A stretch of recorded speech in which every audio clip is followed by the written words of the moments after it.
I kept thinking along the way there would be things that you know that we don't know and that you were sworn to secrecy because of the gag order or any other reasons. Is there information you know now that I haven't known and the rest of us haven't known up until today? Most of the information we found out were just people calling up. I've had other officers call us up and just say, I don't know what just happened in the court today, but I don't support it. People so angry at what was happening in that courtroom that they would literally pick up their phone and call us and say, this is what's on Bryan's phone. This is what he was searching. This individual was sexually motivated. I don't care what Thompson said. They've got a plan for him. They've got a job role for that man. And it's not every day that you get somebody who wants to be a police officer, is dying to be a police officer, is literally talking to them every single day about how he was going to be a police officer. It's not every day you get a master's degree in criminology that is going to go into prison, and they're going to leverage that. That's what they're interested in.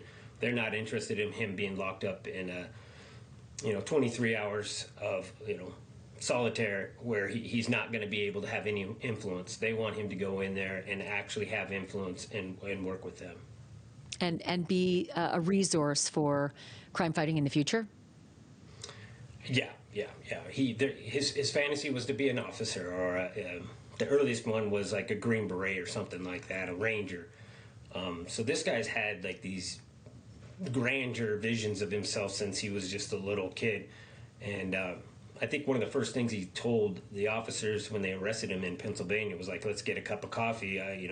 I'm working on my criminology PhD, and I'd like to interview you. It's like, this guy wants to be a cop or wants to be somebody of importance. He always has been, and that was part of the reason why we were trying to get them to take that into account and not plead with him. Don't give him the position of power.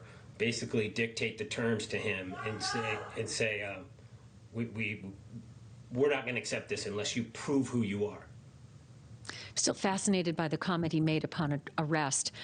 Have you arrested anyone else? Thinking, is he throwing a red herring in? Is he really curious about other possible suspects? But I'm very curious about what you just mentioned, that coming out of hearings, there would be people who would call you and say, I don't like what's happening in that courtroom. I know what's on his phone. I know. What did you learn from those phone calls without divulging who it was who called? Just weird porn fetishes, but two of the fetishes were in that room. Drunk, passed out girls and gagging girls. And those are two things that were part of that crime scene. For Thompson to say that there was no sexual assault, of course there wasn't. He didn't have enough time. Somebody came up there. But why are you defending somebody who just killed 4 people? Why are you not even making him stand in the courtroom and admit that he killed 4 people? I mean, it's upside down world sometimes when you go in those court systems and they're literally, oh, you've been so respectful. You can sit down when you plead guilty, with a yes and no answer. So we're just glad to be done with it. We're glad to move on. When you said drunk, passed out girls, gagging girls, was there something that happened at the crime scene involving gagging that you heard? Yeah. That's what we've heard. That's why we want to get all these facts straight. So we don't want to have a statement that isn't accurate. But when you have a prosecution that just is okay with covering everything up and not telling you what's going on, it's hard to be accurate. And they've criticized us for not being accurate on certain things. And it's because we're not getting the facts. Parents shouldn't have to beg to know what happened to their kid the last 24 hours of their life. We figured out everything that we could. We got the grub truck video before they did. We got the white car. We got the 112 surveillance even before they got it. We were the ones that tell them to go to these cameras and pull them off. I'm sure they already were going to do that anyway, but we got it before they did. So they were just concerned that they weren't in control and we knew too much stuff, and it's unfortunate. Did someone with the investigation describe that Kaylee or Maddie was gagged during this horrible crime? I was told that by somebody in. I can give that out. That was Babbitt. That was Babbitt who gave that information. What did she say?